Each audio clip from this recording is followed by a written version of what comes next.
A very good morning to you. I am Hilda Wadidi and you are watching Y in the Morning only on Y254 channel. And it's about that time we delve into my personally favorite segment, which is youth and politics. And I do believe that the young people in Kenya need to know what's going on. And why not except hear it from the horse's mouth themselves. And with today in studio with me, I have the former MP of KO South, which is not former. Oh, sorry. Sorry, let me correct that. The MP of KO South. Not really. I was part of the campaign. Okay. Yeah, for KO South, but unfortunately I didn't manage. All right. That is one Micah again.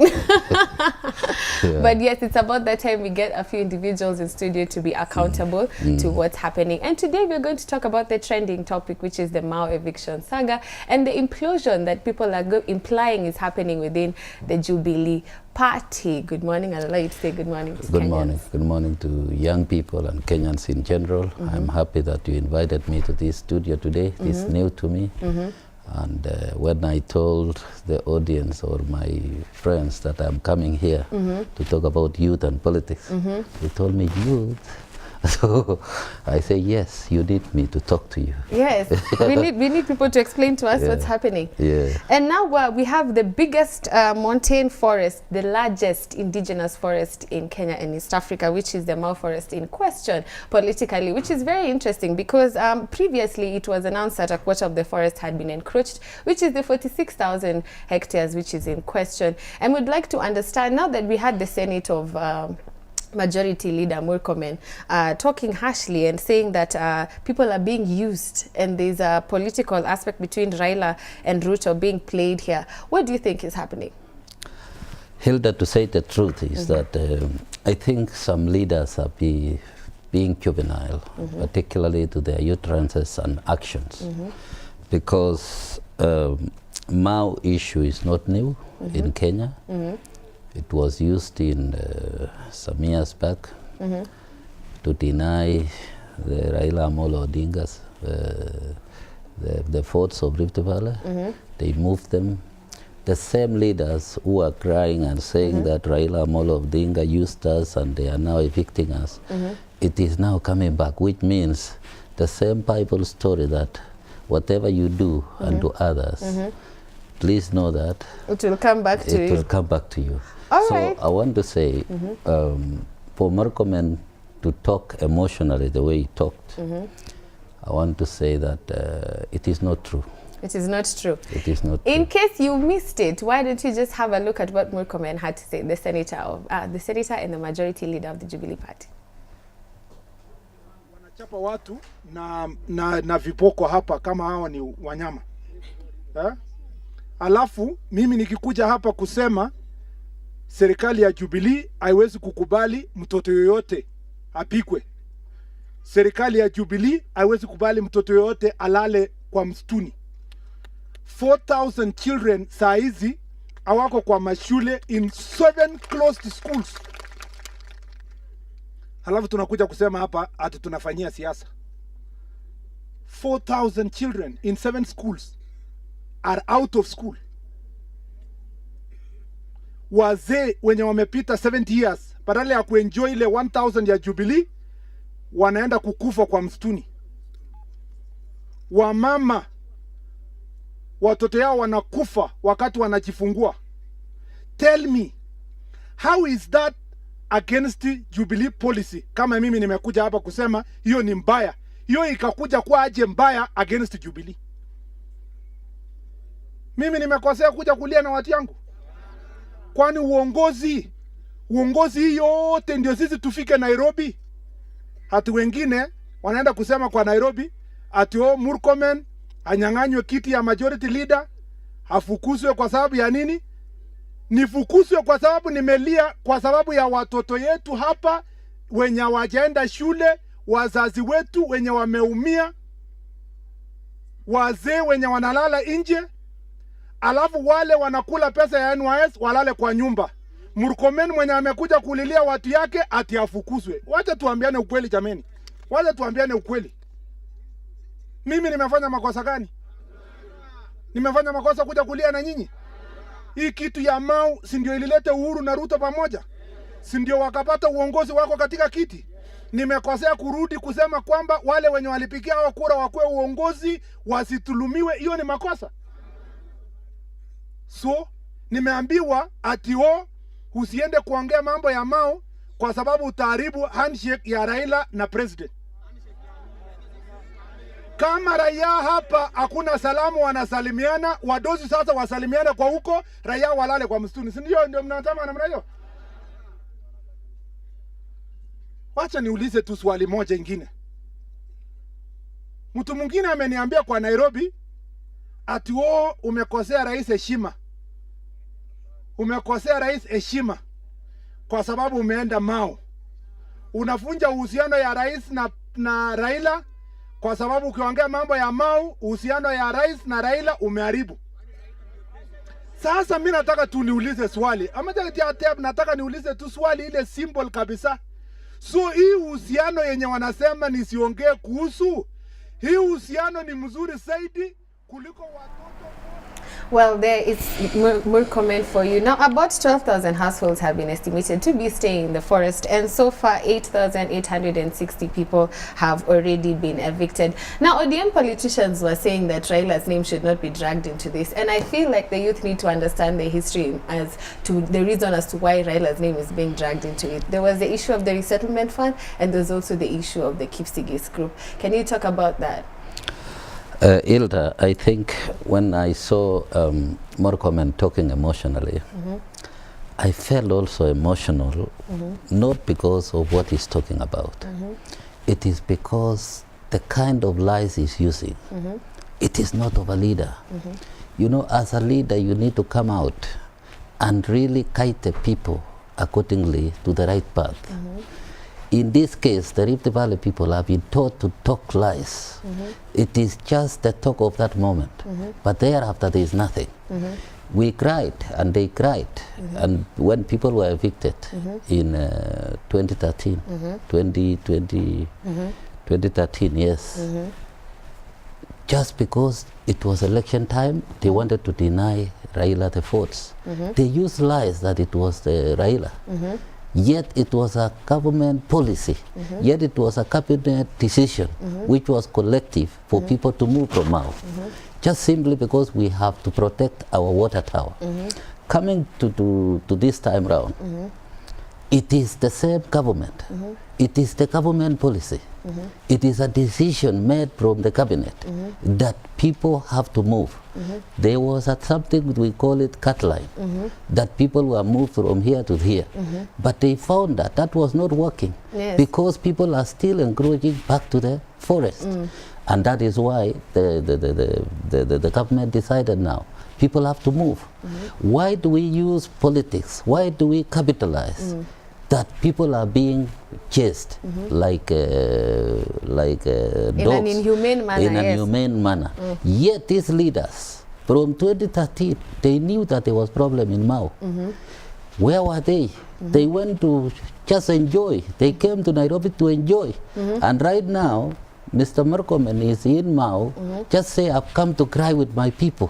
Where were you all this time? Not to plan about your people. The same government gave the time, duration, for people to move. Where were these leaders? They are waiting until they are evicted so that they can go and cry. Why did they not go and sit with them and tell the government, give us little time so that we move our people, or our people move to a certain corner that they have been we would also like to understand the legal threshold in the procedures of resettling these individuals. Why is it a fight? And the Deputy President had also previously promised 100 million shillings and also promised to rebuild 15 schools which were demolished during the evictions. Hilda, as I told you from the beginning, is that these politicians, particularly Rift Valley politicians, we are used to being fed by lies. And I want to say even up to the Deputy President is using lies. Just because he's talking to the people at the right time when people are in problems. Immediately people clap and say now the Deputy President or Murkomen or whatever they call them, the leaders, the MPs and the senators and so on, that you are seeing them emotional there. Immediately they come to Nairobi, they mind about themselves. They don't mind. Have you ever seen anybody tabling any bill in parliament about Mao? Nothing. It is because they don't even understand why they are in parliament. They are only acting at the moment. As the situation comes in, they just jump into it. This is a planned thing. They know there is a problem. They should also have sat down as leaders and say, hey, we have something here at Time Bomb. Can we, whatever. Right now, if you see Murkomen, he's only talking of the 2 points. Or the handshake. Are being told not to go to Mao, not to make the president annoyed. So do you think it has anything to do with the succession politics of 2022? It is not about succession. This is about defensive of what action, the action, inability that they have not done it. That is why now they are crying and putting things like this. Our people will say, oh, it is true, we are being put at the edge. No, it is not about succession. This is about defending something they know themselves. And they should tell us, and they should tell Kenyans. They should not go there with a crocodile tears. All right, most people are saying it's actually a distraction into the bigger corruption fight that Uhuru has launched, and some are saying that people are, the likes of Murkomen are digressing from the directives of the president as rebellion to the lifestyle audit. How do you feel about this lifestyle audit? Before I let the audience know the consequences of the destruction of this Mau forest and why it's important for people to not be settling there as per now. Hilda is exactly, it is a diversionary tactics, because some of them, they went into a spree of looting the government coffers. As businessmen like me, I'm a business person. There was nothing, even these tenders you are seeing, these youths, they are being told 30%. Yes. This is one of their own. Nothing. The same guys, Murkomen and the rest, they have also taught us, they have the sons, they have sisters, and what have you. Anything designated to the youth, they bring their own relatives, and they order even an MD, an executive, and say, this is for this one. Either it is 100 times expensive, whether there is a competitor who is lower, nothing. Who is that person who is lower? Keep to number 10. 10 times the prices. The same guys, they bring their own business people. If they are low quality and whatever provided, they are giving you 20%. That is the person who is being given. At the end of the day, you see the government is falling every day because there is nothing happening, there is nothing being completed. I want to thank the president because he stopped the new projects so that at least we, Mulika, whatever it has been done for the last 6 years by the administration of Jubilee, and then we see which projects were paid and it is not complete, and why it is not complete, and so on and so on. Because most of these projects were given, they are just briefcase carriers. Even if you follow them right now, you can't get even a shilling from them, and they are pocketed billions of shillings. So the president is on the right track. Mr. Murkomen and the company, you are now in shit because of what you did, you know, and you have to pay for it. And I'm actually telling the president to cast an aside so that at least Kenyans can now know how to take care of their resources and let the resources of this country be put in good use so that we can enjoy our children and children for posterity reasons. Mheshimiwa, there's someone who agrees with you and he goes by the name of Johnson Sakaja. Let's have a look at what Johnson Sakaja had to say about what Murkomen said. Some of us have not been happy with the continued, remarks that are almost filled with disdain against what the president is doing. You know, when the president says there's a fight against corruption and it's being executed, our own leadership is fighting that fight. When the president says there must be audit on lifestyles, people are saying it is rubbish. There's no framework. Yet we are the ones who are supposed to make the framework. When the president says that we must have unity, and as through the handshake and building bridges has brought in the former prime minister, you see people already fighting it, going to the extent of telling Wananchi that the reason they're being evicted or they're being, going through what they're going through is the handshake. So it's really disingenuous and it's not right within the party. So those are things we need to discuss within the party. We are in support of the deputy president for 2022, but not now. Right now, we must support the agenda of the president, and that must be clear. So it is just, it is not a split. There can never be a split in the party. It is just our democracy. It is how we bring out issues and we will resolve them within the party. But there must be respect. Heshima lazima idumu kwa chama. It is said that you've already reverted to how it was before Jubilee came into being. How? That it is now TNA and URP. No, there's no such thing. First of all, Jubilee is made up of more than 12 parties. New Ford Kenya was there, GNU came in, we had TNA, we had URP, we had Ford People. So there cannot be a fissure of old former TNA and former URP. We are one party and we are clear. And we know where we came from, why we came together to bring unity in this country and to implement the president's agenda. Nothing will stop us from implementing that agenda. So those who are trying to create the rift by pouring water on the president's agenda are totally wrong. We feel for the people in Mau who are in the forest. We agree that they must be resettled properly. We agree that it must be done in a humane way. But how do you go and tell them that the reason they've been evicted is because of the president's agenda of the handshake? In other words, you're telling them that it's the president who is against them. So when you incite people on the ground against the president's agenda and you expect us to keep quiet, then you are being dishonest to yourself. My last question. Why will some members of the Jubilee leadership be talking against the president that way if you refuse to use split? It's not a split, it's issues. And we want to understand what is really bugging them. What insecurity do they have? When you're preoccupied with an election, then everything you see in terms of that election. They say when the only tool you have is a hammer, every problem looks like a nail. And that's why whatever happens, you say, oh no, they're trying to fix so and so, oh no, they're trying, and I don't think there's such an agenda. In fact, we're the biggest supporters of that, but at the right time. Why will the leadership come out and talk against the other leadership just like that? I think there are people who are, panicked at the entry of, at the handshake and the entry of Raila Odinga. And I want to tell them that the president is not going back on that. He says it is a cause that they want to correct the wrongs of their fathers. There is no bigger threat to this country than disunity, tribal hatred, and corruption. On those things, the president is not going to move back, I can assure you. And so if we're going to disagree because of the fight against corruption and the fight against tribalism, then let it happen. But I can assure you on those two things, there is no turning back. And if we're truly in Jubilee, where we say tuko pamoja, what does tuko pamoja mean? It doesn't mean we're just pamoja as TNA and URP. No, it means all communities in this country must find expression in this country. And so once we agree on those two things, which we thought we had agreed on, everything else comes. So it has nothing to do with 2022, and let them not try and bring that in. Let them not bring the president into that fight in Mau. No. It's the same way I feel bad when my people are evicted in Kibera. I want them to be compensated and resettled. But do I go there and say the reason they're being removed from Kibera is because of the... And there you have had the Nairobi senator himself talking about the issue and more comments. However, we'd like to mention the consequences of the destruction of this forest and why it's important that we conserve it.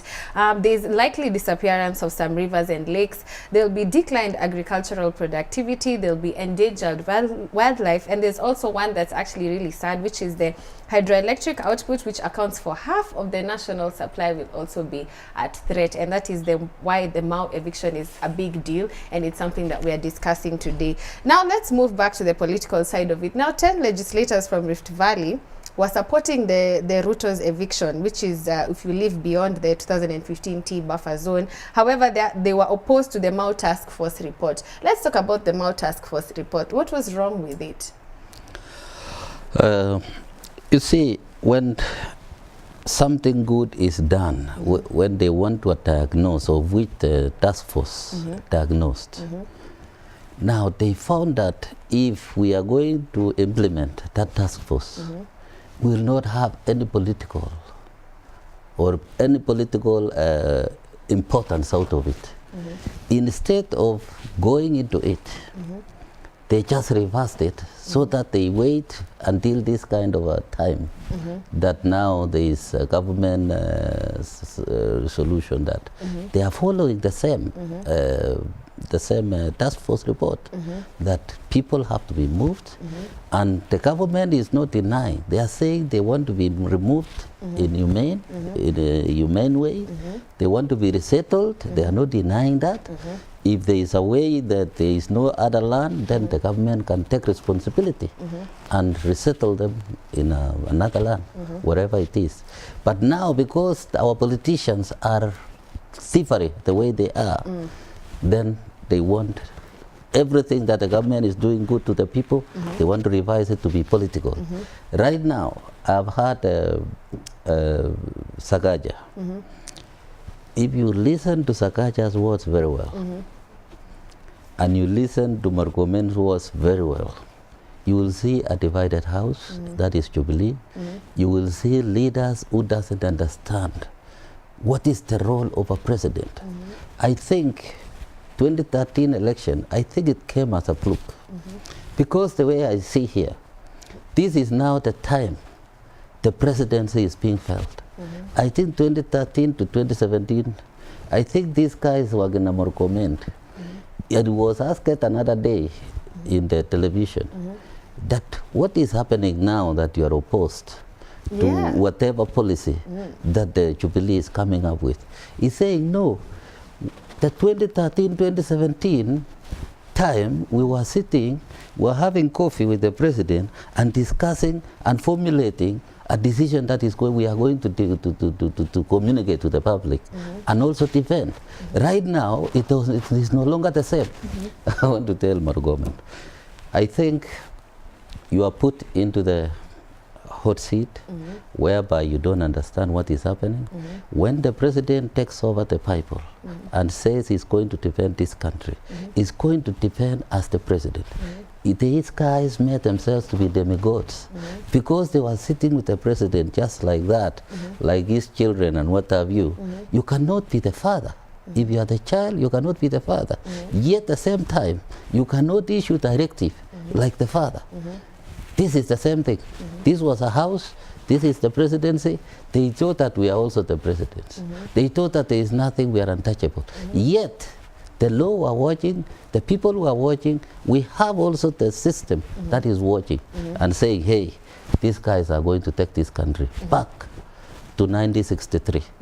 Right now, the president have come out, he has cut his line, he's now the president, proper president, now he's giving directive. Morgomen and Co, they are panning. I like that. They are not used. Recommend and company.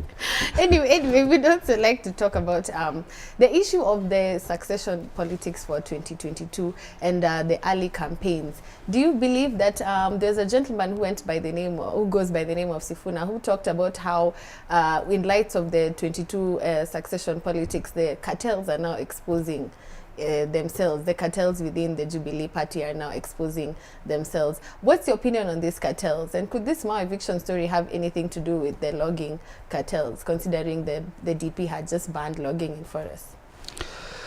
You know, everything, the way Sakaja talked, it is that when you look at everything and you are looking through the lens of succession, through the lens of 2022, then everything turns that way. But when you look at the way we are correcting our heels, one, he talked about this handshake, healing not only this election of 2013 or this election of 2017, is also saying they are going back to 1963 when Odinga, the senior, and Kenyatta, the senior, the way they started the government then, and the way they came up, you know, rivalry, the way they were doing things, and so on up to this time, when the two sons of the same colleagues who are also started the country, they are fighting. And you could see in 2018 that the country was going down, that we could not even shake hand with a Luo and a Kikuyu, Kalenjin and a Luo, or whatever. The half of the country were divided. And you could see Kenyans, they have known their, you know, that democratic right. And you can see now the country were burning And the people are saying, let it burn, just because we have been denied our right. Right now, when the two came together and say, why are we allowing the country to burn? Why are we allowing our people to be lawlessness? They say, no, let us stop that. When they shook hands, immediately the country cooled. And the way you can see now, it is coming together. The enemies of unity, those people who are thriving from this kind of disunity, they have been now exposed. And that is why they are now talking about this handshake will deny the deputy president automatic ticket to State House. We are saying it is not about automatic ticket. It is not about any kind of union or agreements or what have you. It is about that time. What have you done to this country? What have you done to Kenyans during the time of your office? It is not the presidency that does anything good to the people. It is every office, including that of an MP, including that of a MCA, that whenever you do to the people the right thing, the same people will elevate you. It is not about pointing hands and saying we are going to do this, and tomorrow there is nothing at the back of it. And that's why you are seeing the 100 million that was promised. It was even more than 100 million that Kibaki had promised and Ruto delivered and said, I've negotiated with the president, 100 million is coming, 10 schools are going to be built, and so on. It is not about being a messenger. It is about following what exactly you have talked about and do to the people according to that. Otherwise, if you just convey a message for people to be happy, and tomorrow you think you'll be caught, and these people have been caught. Yes, let them try on their own part. Yes, and I'm happy with the way it is going on. And I want to tell my fellow Kalenjins, I'm sorry I'm talking to the national, but I'm now turning. I want to tell my fellow Kalenjins, watch this space.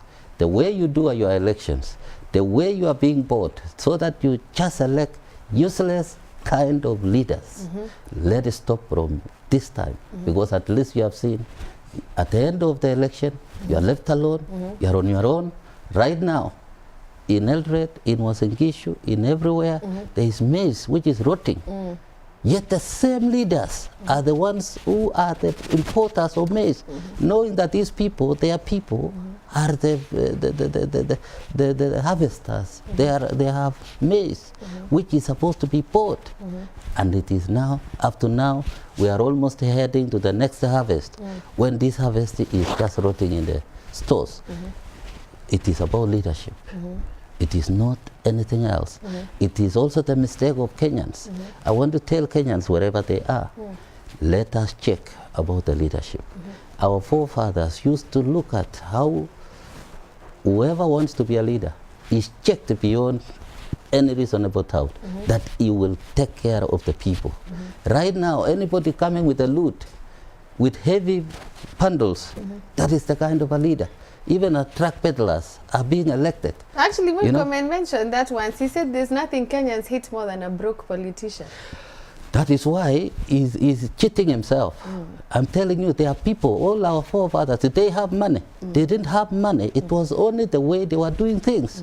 We had leaders, when they have maybe a Muzungu Shamba who is spaghetti, he go collects his people and say, you have to put your name here, go and sell your goods, and just come and pay these 5,000 shillings, you get 10 acres. This is how our leaders were brought up. And that kind of a person, because you have just gone back with something and tell your people, do this, and they come and they do something, and at the end of the day, they find themselves in a different environment.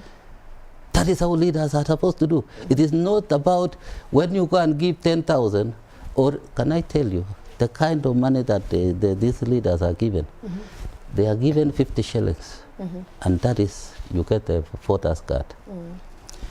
It is a shame that 50 bob will take him for how long?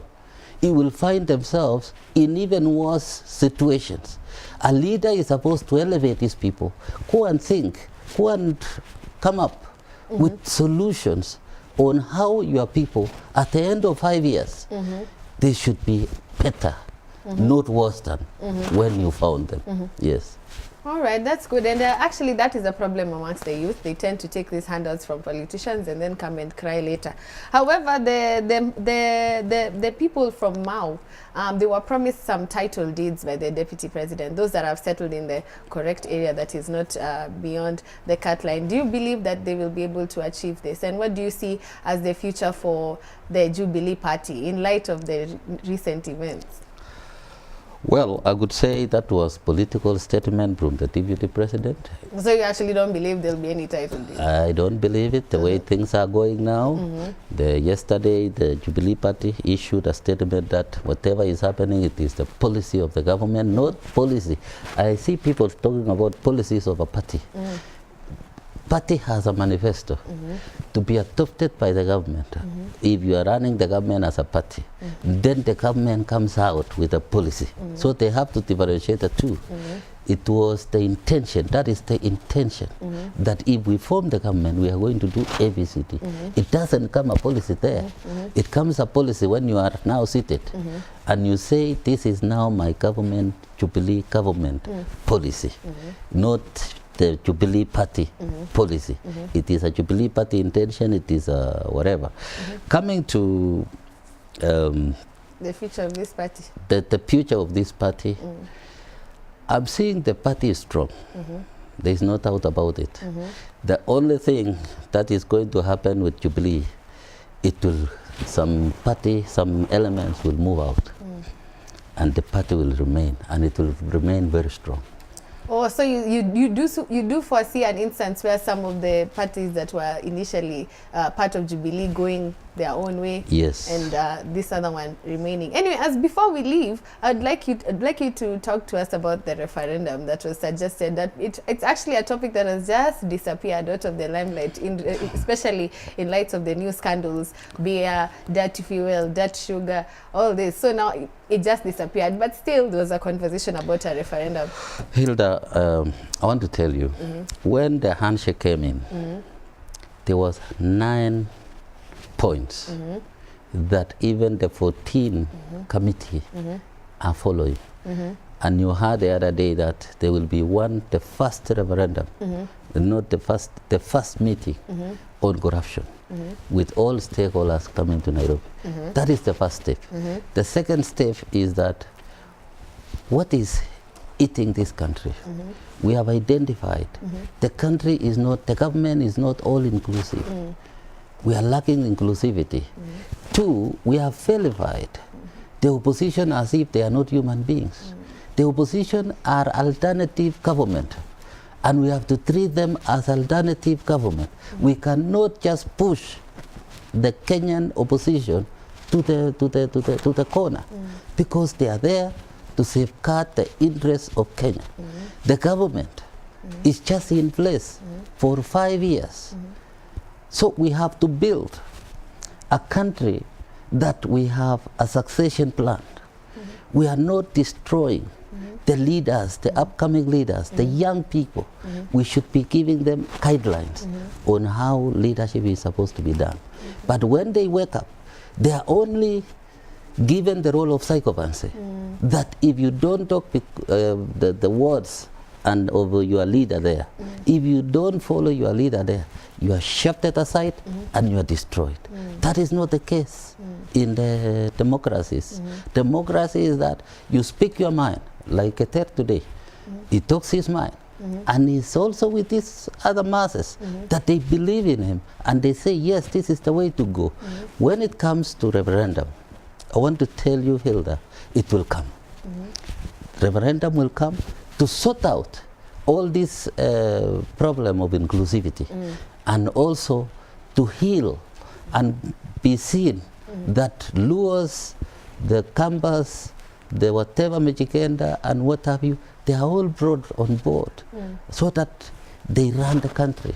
This country is for all of us. As long as you are a Kenyan, there's no way you can feel excluded out of being a Kenyan. You are a taxpayer. And as a taxpayer, you have to enjoy the fruits of this of the country. Two, if you go to European cities, people are enjoying their citizenry. Right now, most of our Kenyan people are almost disowning their citizenry. Whenever they are outside there, they don't even want to be told they are Kenyans.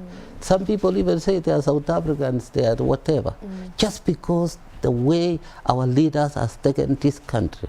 They have taken it as if they have captured the country, as if it is their household, as if anything you are taught how to toe the line, like now this lifestyle. You see people carrying billions of shillings. Where do you get billions of shillings? I've been working for over 30 years. I've never carried this kind of amount of money, these mountains. Tomorrow you come to Parliament. The next day you are going with an helicopter, day in, day out. Where are you getting all this money? We have to really come out as leaders to show the young people there is a process of even acquiring wealth. It is not just like mushrooms. Yes. It is not a mushroom which goes at night and tomorrow you patch it and eat it. No, it has a process, and we have to have that discipline of which the president have started, and I believe with Raila Amolo Odinga with the president, things will be right and the future of this country is bright. All right, I hope you're right. I am Hilda Wadidi and you have been watching Youth and Politics. Asante sana Mheshimiwa Kigen for coming. Do not touch that dial. Man Crush Monday and Valentine are coming through shortly. Thank you.